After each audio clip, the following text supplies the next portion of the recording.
प्रियंका श्रीवास्तव ने लिखा है, सादर प्रणाम। लाओ त्से ने गुरु को एक और अत्यंत सजग और चौकन्ना जैसे किसी अतिथि की तरह या किसी खतरे के समय, और दूसरी ओर किसी अनकार्व्ड लकड़ी की तरह बताया है जो किसी दूसरे द्वारा तराश कर कहीं भी समायोजित किया जा सकता है। ये कुछ विरोधाभासी प्रतीत होता है, कृपया इसे समझाएं।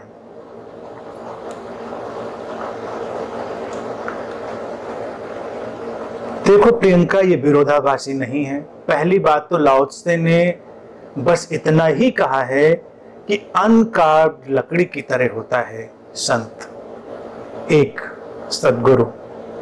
उन्होंने ये नहीं कहा कि कोई भी दूसरा उसे तराश कर अपनी तरह समायोजित कर सकता है, ऐसा नहीं कहा है। कोई तराश कर समायोजित करेगा ये प्रश्न नहीं है। और चौकन्नापन और अनतराशी, अनकार्व्ड, अनगढ़ लकड़ी की तरह होना, दोनों की एक लयबद्धता है, दोनों की एक गहरी अंतर संबंधित व्यवस्था है। चौकन्नापन तो देखिए अब जरूरी है, सतर्कता, सजगता, जैसा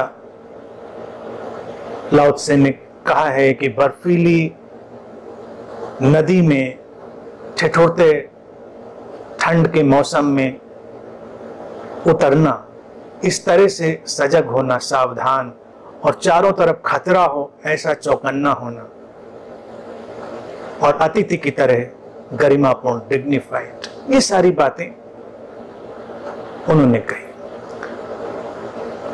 और एक लकड़ी की तरह जिसको तराशा नहीं गया है, इसका अभिप्राय यह है कि वो अनेक अनेक रूपों में ढल सकता है। कोई दूसरा ढालेगा ये विषय नहीं है, दूसरे के ढालने का विषय नहीं है कि कोई दूसरा आएगा और ढालेगा। हम लकड़ी को जब देखते हैं तो लकड़ी में तो यही दिखाई देता है कि लकड़ी को तो दूसरा ही तराशता है, इसीलिए प्रश्न पूछा है। लेकिन संत लकड़ी जैसा है वो बिल्कुल लकड़ी थोड़ा ही हो गया है, अनगढ़ लकड़ी जैसा, कि कोई भी आएगा और उसको तराश डालेगा। अस्तित्व के बदलते हुए ढंग से वो ढल सकता है। इसीलिए उन्होंने अनकार्व्ड वुड और मडी वाटर ये उपमाएं उपयोग में ली। इन उपमाओं का अभिप्राय इतना ही है कि ये अपने से संबंधित है, अपने लचीलेपन से संबंधित है, अपने खुलेपन से संबंधित है, अपनी संभावनाओं के प्रति जागृत बने रहने से संबंधित है। तो जो व्यक्ति, अब रिश्ता देखिए कितना सधा हुआ है कि जो व्यक्ति इतना सतर्क, सजग, इतना चौकन्ना है, वही अस्तित्व की उस बदलाहट को सुन सकता है, वही उस अस्तित्व के बदलाव को महसूस कर सकता है और उस तरफ यात्रा कर सकता है। और ये तो हमको दिखाई ही देता है कि ये जीवन, ये अस्तित्व अनेक अनेक रूपों में हमें तराश रहा है। ये अनेक अनेक रूपों में हमें समायोजित होने के लिए आमंत्रित कर रहा है, और हम अपनी पूरे चौकन्नेपन से, पूरी सजगता से उसमें ढलते हैं। ये किसी परवशता का नाम नहीं है। तुम्हारे प्रश्न की जो दुविधा है वो ये है कि तो क्या फिर वो इतना परवश है, इतना अवश्य है, इतना विवश है कि बस तराश डाला जाएगा? नहीं, ये उसकी संभावनाओं की जीवंत स्वीकृति है। उसने किसी फ्रेम में अपने को फिट नहीं कर दिया है, उसने किसी सांचे में अपने को नहीं बंद कर दिया है। अनगढ़ लकड़ी का प्रतीक यही कहता है कि अगर उससे कुछ तराश दिया गया है तो उसका रूप तय हो गया है, उसकी सीमा तय हो गई है, उसका आकार तय हो गया है। लेकिन अगर वो लकड़ी अनतराशी हुई है तो अभी सारी संभावनाएं खुली हुई हैं। तो इसी तरह से लाओ त्से के इस वक्तव्य में ये केवल खुलेपन की और लचीलेपन की बात है। हम अगर अपने आप को देखें तो हमारे जीवन की समस्या ही ये है, हम बिना किसी बात के, किसी धारणा में, किसी विचार में, किसी मान्यता में अपने को तराश देते हैं। जो हमारी संभावनाओं की जमीन हो सकती थी, जो अनकार्व्ड वुड हमारे भीतर हो सकती थी, उसको हम तराश देते हैं। समाज तराशता है, परिवार तराशता है, व्यवस्था तराशती, क्योंकि लोग अनतराशा रहने नहीं देना चाहते। पता तो होना चाहिए कि सब पक्के तौर से क्या होगा। हम अपने रिश्तों को भी तराश देते हैं। हमारे रिश्ते भी अनकार्व्ड वुड की तरह, अनगढ़ अनतराशी लकड़ी की तरह नहीं होते।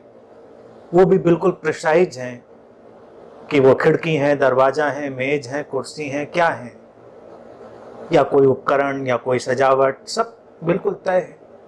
लेकिन कभी कभी सोच कर देखें, क्या हमारे वो संबंध सबसे खूबसूरत संबंध नहीं होंगे जो एक अनगढ़ लकड़ी की तरह हैं? वो किसी भी रूप में ढल सकते हैं, किसी भी रूप। लाओ त्से ने यह भी नहीं कहा कि एक बार ढलने के बाद ढलना बंद हो जाएगा। मैं समझता हूं यही ताओ का रहस्य है। संत उस अनगढ़ लकड़ी की तरह है जिसको कितना भी तराशा जाए फिर भी उसके अंदर कुछ अनगढ़पन बचा ही रहता है तराशे जाने के लिए। ये उपनिषदों के पूर्ण से पूर्ण निकाल लेने की जो घोषणा है उसी की तरह। उपनिषद जो घोषणा करते हैं कि पूर्ण से पूर्ण निकालो तो भी पूर्ण ही बचता है।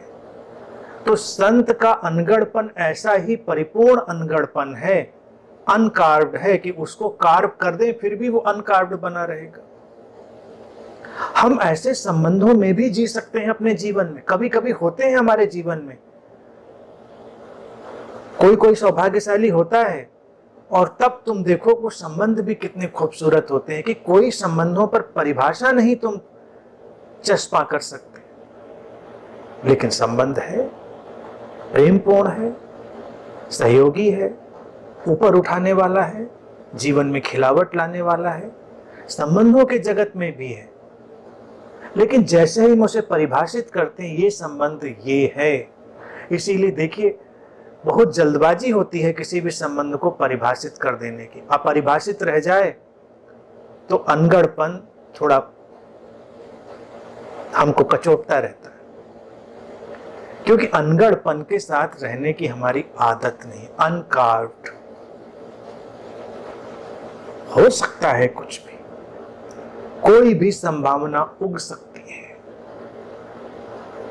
और ये संभावना को उगने की जगह कौन देगा? जगह तो वही व्यक्ति दे पाएगा जो उतना ही सजग, ठिठुरते शीत में बर्फीली नदी पार करते समय जैसा होता है वैसा, उतना ही सतर्क कोई जो किसी खतरे के आसन निकट खतरे के समय होता है, उतना ही सदा हुआ, गरिमापूर्ण, सावधान, वही व्यक्ति तो भाप भी पाएगा उस आहट को। मौसम बदलते हैं तब देखें हमारे भीतर से ही अनकार्व्ड वुड कैसे निकलती है। गर्मियां हैं अभी हम जहां पे रह रहे हैं वहां गर्मियां हैं, अपने इस उत्तर भारत में। अभी तुमको स्वेटर और रजाई की तरफ देखने का, कंबल की तरफ देखने का मन ही नहीं करेगा। तुम देखोगे तो तुमको बहुत परेशानी होगी। लेकिन धीरे धीरे अभी सर्दियां आएंगी और पता ही नहीं चलेगा कब स्वेटर निकल आए, कब कंबल निकल आए, कब रजाइयां निकल आए। हम ढल गए उस मौसम में। भीतर का वो जो अंतराशापन था वो ढल गया इतने स्वाभाविक ढंग से, क्योंकि तब हमने नहीं कहा कि ऐसा कैसे हो सकता है कि अभी तक तो हम ये कपड़े पहनते आए तो अब एकदम से कैसे कपड़े बदल सकते हैं। ऐसा तो नहीं हो सकता, क्यों होगा ऐसा? बदलते हुए मौसम में हम कपड़ों को जितनी सहजता से बदल देते हैं, ऐसे ही ये जीवन बदल रहा है और उस जीवन के बदलाव में हम ढलते चले जाएं तो वो होगी अनकार्व्ड वुड की स्टेट, अनगढ़ लकड़ी की अवस्था। संत ऐसा ही है, वो ढल जाता है, परिस्थितियां बदलती हैं, व्यवस्था बदलती है, वो ढल जाता है। जैसे तुम सोचो कि मुझे तुम्हें उत्तर देने हैं, तो एक उत्तर देने का तरीका यह है कि मेरे पास उत्तर है और मुझे वही तुमको देना है, और एक तरीका यह है कि जैसा पूछने वाला सामने हो वैसा उत्तर प्रतिध्वनित हो। उस लकड़ी से कोई भी खिलौना, कोई भी उपकरण बन जाए जब जैसी जरूरत हो, तो वो उत्तर ज्यादा काम का है। तुम आए थे, तुमको चाहिए था स्टूल, और मेरी लकड़ी से अलमारी बन चुकी थी, तो मैंने कहा तुम अलमारी ले लो। तुमने कहा बैठे कहाँ, जहां मर्जी हो चढ़ के बैठो अलमारी के ऊपर। तुमने कहा नहीं, अलमारी पे तो नहीं चढ़ पाएंगे, तुम्हारे लिए बेकार हो गया वो उत्तर। इसी तरह से अगर कोई फिक्स्ड तराशापन संत के भीतर आ गया है तो उत्तर भी नहीं दे सकता। वो केवल एक सिद्धांत दे सकता है, एक फिलॉसफी दे सकता है, लेकिन समाधान नहीं दे सकता। समाधान आता है अंतराशीपन से। जैसी मांग वैसा ही खिलौना उपकरण बन जाएगा उस लकड़ी से। और जीवन में भी तो संत तो वैसा है, हम भी वैसे हो सकते हैं अगर हम उतने ही सावधान, उतने ही चौकन्ने। जिंदगी क्या मांगती है, जीवन इस समय क्या पुकार हमारे अंदर लगा रहा है, इसको हम सुन पाए। अगर हम सुन पाए उस आहट को, इतने सधे हुए, इतने चौकन्ने हम हो, तो तुम यकीन मानो कि सब कुछ जीवन में सही सही ही होगा। उस अनकार्व्ड स्टेट से कुछ ऐसा निकलेगा जो उस समय के लिए सर्वाधिक उपयुक्त होगा। इसलिए बहुत जरूरी है कि बहुत सजग और बहुत चौकन्ने होकर जीवन की पदचाप को सुनो, जीवन के निरंतर गूंजते हुए संगीत को सुनो, उसकी बदलती हुई आहट को सुनो, और वही तुमको फिर गाइड करेगी, मार्गदर्शन देगी कि अब क्या होना है। और तब जो होगा वो हमेशा हमेशा बहुत ही उचित होगा, सर्वोत्तम होगा।